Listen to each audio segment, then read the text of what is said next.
Vivez les grands moments d'analyse, décryptage de l'actualité brûlante de l'heure, dans le monde et partout au Congo. C'est sur la chaîne BBC Mpoi TV. Toutes les vérités sur fond d'analyse, décryptage, sans langue de bois. Sur BBC Mpoi TV, on passe au peigne fin, l'actualité brûlante de l'heure. Nous sommes fiers d'être Congolais, nous sommes fiers d'être Africains. Construisons ensemble une bonne société pour nous et pour nos enfants. Tous à la fière, Yakozala Congolais. Tous à la fière, Yakozala Africain.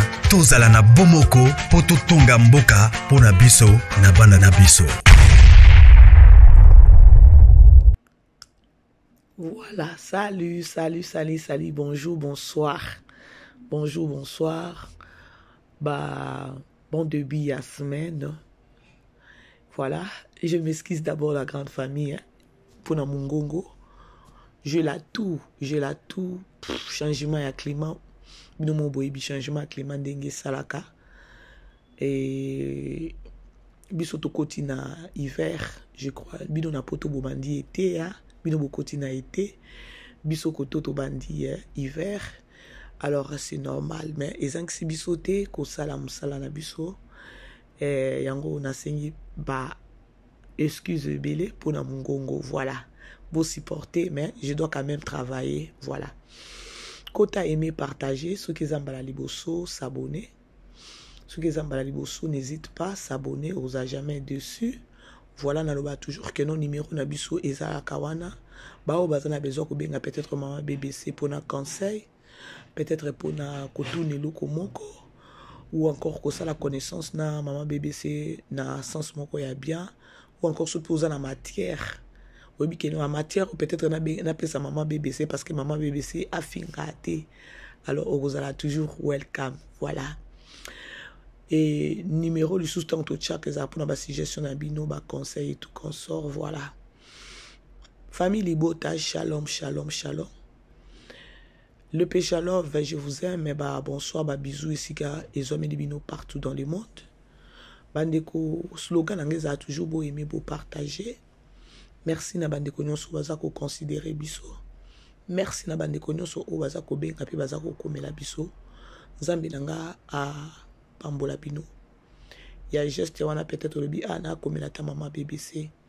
Na benga maman BBC le quoi lelo j'ai vraiment des appels pas comme possible. Vraiment ça m'a beaucoup touché et vraiment tout pe babinga qui ils vraiment responsable. Vraiment, je sais que nous Bolandanga, merci beaucoup pour ne pas citer les noms. Merci vraiment pour la considération. Merci beaucoup. Voilà. Bandeko, je crois titre Nabiso Bomoni, photo et miniature Nabiso Bomoni. Beau supporter Ngala Mungongo, s'il vous plaît. Beau supporter Zamusala, je dois. Il faut qu'on a travaillé, pardon. Beau supporter Mungongo.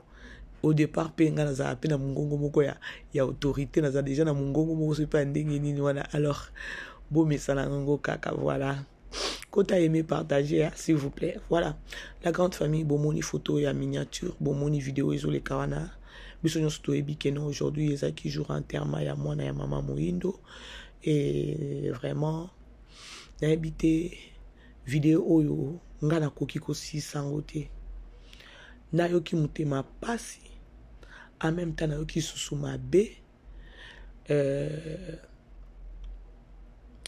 parfois bandeko dans la vie toki ko condamner mama te parce que douleur oya zoyoka eza peut-être douleur onga na zoyoka te eza pe douleur oyo zoyoka te il faut zala peut-être mutu oyo pe obota peut-être kaka mwana moko na vie na yo et bazuyo mwana wana ndoko eba pe supasi wana ou encore so pe okufela penza mutu moko za proche na vie na yo ndoko eba pasi oyo. Oui, effectivement, depuis que non artiste na biso a perdu ki mwana na ye a kenango vraiment donc émotion na ye vraiment et que vraiment non tozoye baté nazoye baté. Alors le kola azolo bazo saka. C'est-à-dire que non, on a tué son enfant, non? Ce qui te comprendre en gros. Parce que ma cambonio soit zolo bawana, balalate, basalo eza la boeza, bavoise, eza la fois place to fouter la eza la boeza, C'est-à-dire que non, c'était donc ezaki liwa moko o ezaki na ebite ezaki liwa moko oyo batude batelemelaki yango comment soki na koloba na kende na sala analyse nanga na okene mingi na conseil et conseil nanga wana na okene nango na sens que na sens moko neti ya moi spiritualité juste ka mukie bandeko vous savez na se ya moi oyo toza ba passager effectivement eza pasi ya ko perdre mais toyeba ke non toza seko na se ya moi oyo te mutu na mutu aza na temps na ye mutu na mutu aza na jour na ye. La Bible nous recommande ya koluwe nzambe na circonstance nyonso. Eza na circonstance ya pasi, eza na circonstance ya esengo. Donc na circonstance ka nyonso o se retrouver kumisaka nzambe. Vous savez, nazo compatir na mama Moindo. Depuis na koli na tina ajo na tika komona te ba gesto ya sali na cercueil mwana na ye aki amateli cercueil, il a écarté ses jambes, a écarté ba jambes na ye et puis et tout botala ndenge azo sala nini na cercueil mwana abandi koloba et tout là vraiment on ne peut pas la condamner. To condamner était et bika yemoko pourquoi sali bongo. On comprend que non douleur est amakasi mais il faut qu'on ait na maîtrise hein? Il faut vraiment qu'on ait na maîtrise. Il faut qu'on ait vraiment na maîtrise parce que lorsque tu fréquentes ta église tu as la ignorante. Tozala ba ignorante douleur eza makasi nga oyo nazoloba na perdre papa nanga na âge moko ya muke. Il m'arrive des fois jusqu'à mon âge au âge nazanango lelo une mère de 2 enfants na raison na rapé papa nanga tilelo moko na lobaka papa si tu étais là douleur ana ya kati bandeko na yebisa bino nzambe pa banda komona douleur ana ya kati tina âge nanga o nazana souci ya papa nanga tellement nzamba sonda mutema nanga mona penza ke non na regretta ka peut-être ne na perdre papa avant nzamba mona nzamba tinelanga papa atinelanga papa oyaza père spirituel nanga nzambe penza alobela ebo alobi ke non omoni mwana oyo azanga papa asufraka na manki ya kozanga papa menga lelo na ebisio zwa mwana oyo lokola mwana na yo mwasi na yo azwa ye lokola mama na ye et puis mwana ngo desko azoloba donc c'était ezaki message ezobima en plein air comme ça et nyonso ebimaka wana c'était vrai. C'était vraiment entre personnes vraies. Bazonge pananga na message balobi ke non. Ovandaka okanisaka ya koloba ke non. Si mon papa était vivant, j'allais faire ceci pour lui. J'allais faire cela pour lui. Nengena salaboui. Mais azate. Nyon sono raisonnaka pona osaila ye. Salelango pona papa na molimo. Naningi na loba nini. Naningi na loba. Parfois, ils allaient bien. Oh, la peut-être na katia mutema ki akobimisa maloba. Parce que maloba auto bimisaka. Et moi qui ko perdre li ko loba mamaka moko eza bien te. Moi nzamba sonda ki amona ki mun kati nanga. Na loba te na fanda kabo na loba. Na loba te ke no papa nanga non. Eza ilo mo eza na kati te na sufaka. Mais nzamba mona ki yango. Ya ko loba loba. Le monde de ténèbres existe et Toyoki Mamoïda kotaka na église qui assemblaka bon malgré yemo kolobaki que non alingi su nzamba ngote parce que nzambe a blessé nzambe azokisi ye motema et tout et tout. Oui, c'est vrai, eza facilité kuoyo, mais tant que toza bana nzambe to s'attendra na nyonso pour ne pas peut-être likambo okomela yo ozanga maîtrise okende nango na musuni okende nango na ndenge moko boye.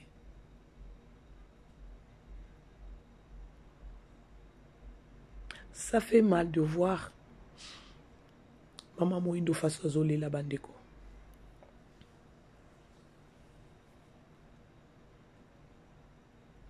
Nzambe oya konsolaka a consolé. Nzambe pe asanini alimbisa ye. La Bible o mususu asali oyo peut-être honoré pe nzambe te. Oui, nous sommes des humains.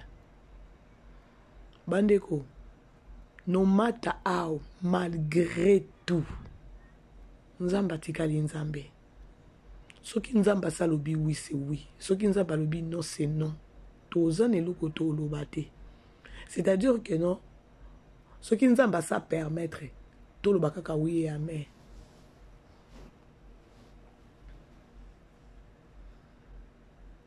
Maman Moïndo amonani ke non, abana oyokana ta mutu te.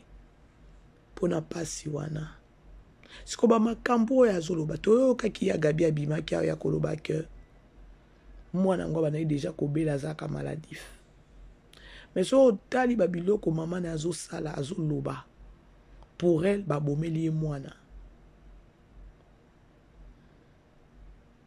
Pour elle ba bomeli mwana. Bandeko ya motuya toluke longia nzambe dans les vrais.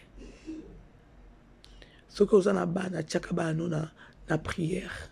Bombaka bana na kacha makila ya nzambe, na kacha makila ya Yesu.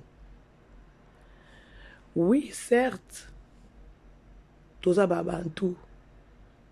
Bandeko famille nyonso ezanga ka sorcellerie. Ceux qui mutu akoloba toza ba africain plutôt. Ceux qui mutu akobima koloba ke no famille ngana toza na ndokite. Azomikosa. Siko babilo kwa boye. Ponanga. Il faut interpeller batu.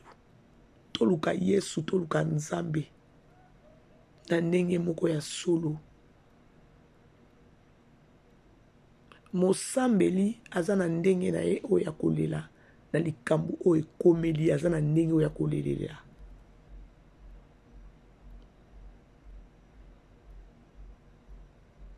Lorsque Dieu a permettre l'eau comme là, il sait pourquoi.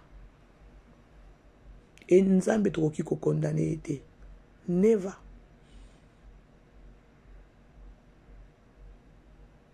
Dans mon là-bas commentaire, d'autres personnes, babi non, la dame elle a exagéré et tout et tout et tout et tout. Oui, ngape maman bébé c'est na okelo bakeno elle a exagéré. Mais so ito bito kene na musuni kaka. Et ça passe, ça fait très mal. Mais surtout, qu'il y a la spiritualité, il faut toujours la maîtrise. Parce que, mon toit peut s'occuper moi dans vous êtes nzambe yemoko. Mon toit peut azuyer ça peut ka nzambe yemoko. Mais à quoi bon? Oui, bandeko. Bon comprendre, analyse on a au sala. Nazo compatir na mama na biso Moïndo. Bandeko, depuis na botama na koli lelo naza mama ya 2 enfants. Nasika nanga komona kosaka ya boete, ya oketi na likolo ya cercueil, ovandeli cercueil et tout là.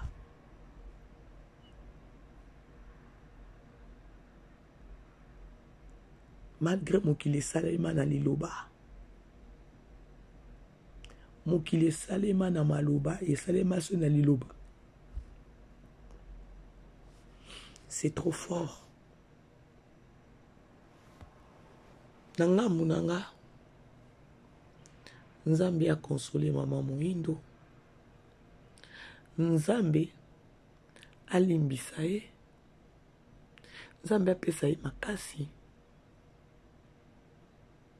Parce que ce que otali, après awa, elle doit avoir des retours. Après awa bandeko, awa ba retour, o ezala bien te pona ye. Yango boyoki na départ na lobi ke non. Ce que oza mosambeli, oza na ndenge na okolelela.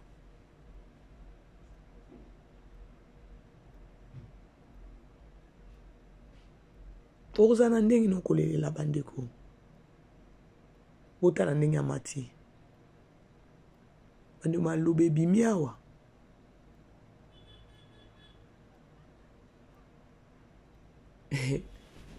C'est grave. Alors, toi, compatir Kanaï, on n'en peut rien.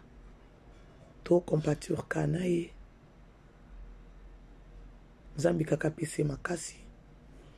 Place pe abunga ki Nzambi alimbisa. Parce qu'à la fin des comptes, Azamutu. À la fin des comptes, ça fait mal. Azamutu. Azala kanami bale misatu. Le monde est trop méchant. Hein? Parce que François Zosaka, c'est-à-dire qu'on a tué son fils. Bomoni te pasi wana muninga linga yoka keno azaka na mwana moko. Bobo te su mwana wana. C'est grave. La grande famille, beau aimer, beau partager. Na ba commentaire mususu batu mususu ba bengi maman ba lobi keno a exagéré et tout.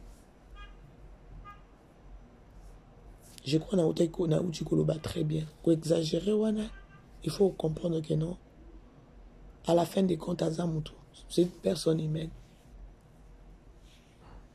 Douleur oyazoyo kaka soki po bota mwana kaka moko ba bomeli oye. Donc, il y a une douleur. Mais ce qui est la spiritualité, non, elle a exagéré.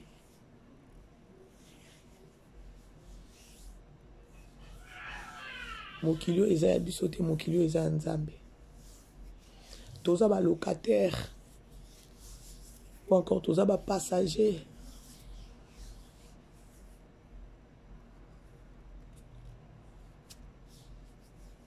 Sangwaliwe ça la passe. Qu'on perdre mon tout nakati famille et ça la passe. Mais on n'a pas le choix. Ceux qui bana koye ba place au bakanga ka ceux qui liwe zo ya to kangango. Mais to sala kango mepe ba to bakufa te. Loko to tikala ko zala na secret na clé wana te. To tikala koye ba secret wana te. Nde place koye ba grandeur en Nzambe. Parce que notre Dieu, il ressuscite aussi les morts. Bandeko, mundela zotia mutu peut-être mutema peut-être ya plastique. Mundela zosala peut-être mutu ya robot. A otinda ya partir à télécommande. Mais mundele a kokate tilelo. C'est créé à liwa. Alors si tu commis la place wana, tu vas te dire que non. Dieu existe et Nzamba tikali Nzambe.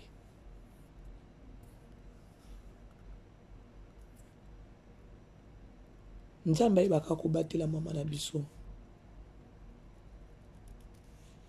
Liwa mwana na e. Na ba maluba oya bimisi. Ezali la epe supporte mon côté oyo. A ozanga tako vivre non. To sengeleka mawa Nzambe ezali kolona e. Nzamba pesa ye makasi. Nzambe a consolé. Parce que c'est déjà arrivé. Batu bazo talae. Na ebite azolo bango na chiluba. Na ebite mama moina za kasayen. Pona yo kipenza azolo ba maloba mususuka ya chiluba wana. Azala kasayen bande kuboko milana nunga wana. Na kanisa za soyi mungala. Maloba zo bimisa kama maloba na chiluba. Na mnoko mboka. Alors bref, c'était au moins ça. tika molimo mwana epema pe na kimia si kandenge ya zabi alobaki ke no soki mwana za déjà maladif soki abeli pe mingi asouffrir mingi ake opema soki pe babomeli ye tika justice ya Nzambe esala tika vraiment justice ya Nzambe esala parce que mabe nyonso tosalaka awa na se efutamaka awa na se bolamu tosalaka nde efutamaka likolo si andimi ke non babomeli mwana na ye c'est-à-dire eza œuvre ya diable oyo bo valoriser ceux qui sont beaucoup valoriser œuvre ya diable pourquoi pas pe bo valoriser grandeur en Nzambe pe déplace où tozalaka air moko tubungaka makasi. Bref, c'était au moins ça. Vous aimez, vous partager. Et ça lui passe. Dans le bas qui déjà n'est bandé l'émission, n'a bandé ko bolimbisanga pour na voir changement climat et ça n'est pas bêti biso ba msuso yo. Dans mon catalogue déjà l'église ba tout msuso pe ba bandé ko lela kosu. Alors c'était l'effet. Et ça juste fait qu'il y a changement et climat. Alors c'est moins ça.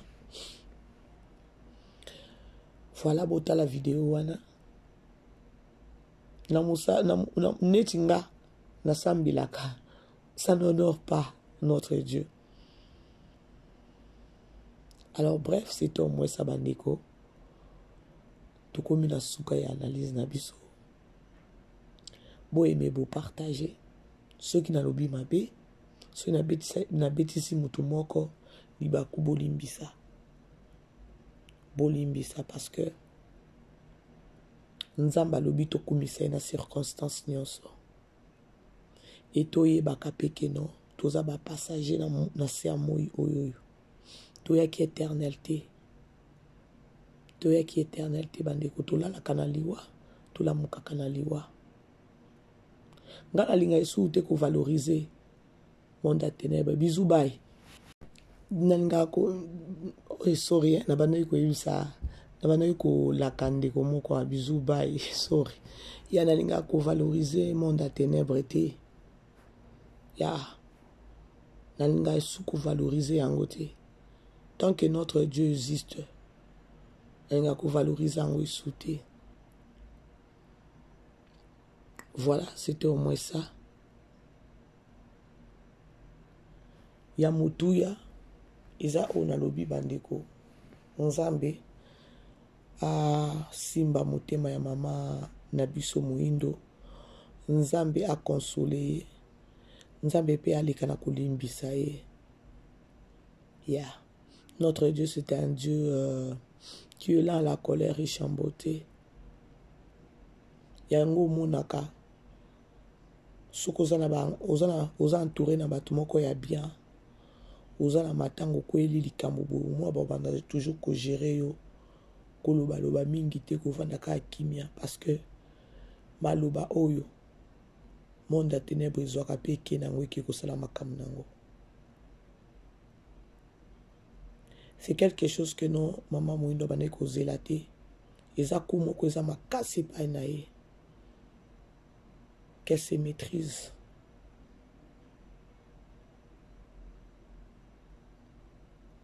À se maîtriser pour azanga pe kozana akwa kozanga na raison. Nzambe abundela ye. Nzambe vraiment abundela ye.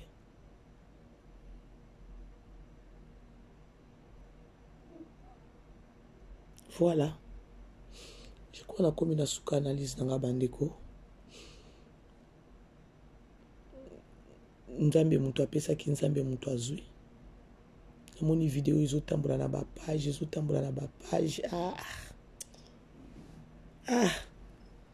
Nzamba sunga vraiment. Nzamba sunga mama na biso moindo. Nzambe vraiment sunga. Eza facilité. Pardon. Voilà. La combinaison kabandeko bo aimer beau partager. Famille Libota, tout chikota la film et biso ya mon enfant, 2e épisode. Vraiment Alex Oyo 1m86 au qui poutine na bimisela azwela biso ye wapi. Nazomona ndenge kocha maman étoile mal à l'aise na papa Serge, encore maman étoile azane makasi na kolela. Biso peto pika. Topika. Déjà 2e épisode lelo. Lobi tokota la 3e épisode comme d'habitude. Alors c'est au moins ça. Famille Libota focus toujours. Ma vidéo na biso bo aimer bo partager. Ceux qui ont la liboso s'abonner et ça toujours biso bien. Voilà. Je crois dans cela qui analyse mon kobandeko nazwa qui na lobela qui c'était sur quoi? C'était sur Kamakambo Izoleka sur les réseaux sociaux. On a eu appel vraiment. Merci na bandeko nyoso babenga qui vraiment. Merci na confiance. La réalité Izoleka sur les réseaux sociaux toujours quand il y a des artistes et comédiens à biso. Voilà. Je vous aime bien. Vous allez bien. Bobo Sananzambete. Alors bisous. Bye chez vous. Bye bye. Vivez les grands moments d'analyse, décryptage de l'actualité brûlante de l'heure, dans le monde et partout au Congo. C'est sur la chaîne BBC Mpoï TV. Toutes les vérités sur fond d'analyse, décryptage sans langue de bois. Sur BBC Mpoï TV, on passe au peigne fin l'actualité brûlante de l'heure. Nous sommes fiers d'être Congolais, nous sommes fiers d'être Africains. Construisons ensemble une bonne société pour nous et pour nos enfants. Tous à la fière, Yakoza la Congolais. Tous à la fière, Yakoza la Africain. Tous à la na bomoko, poto tonga mboka, pona biso, na bana na biso.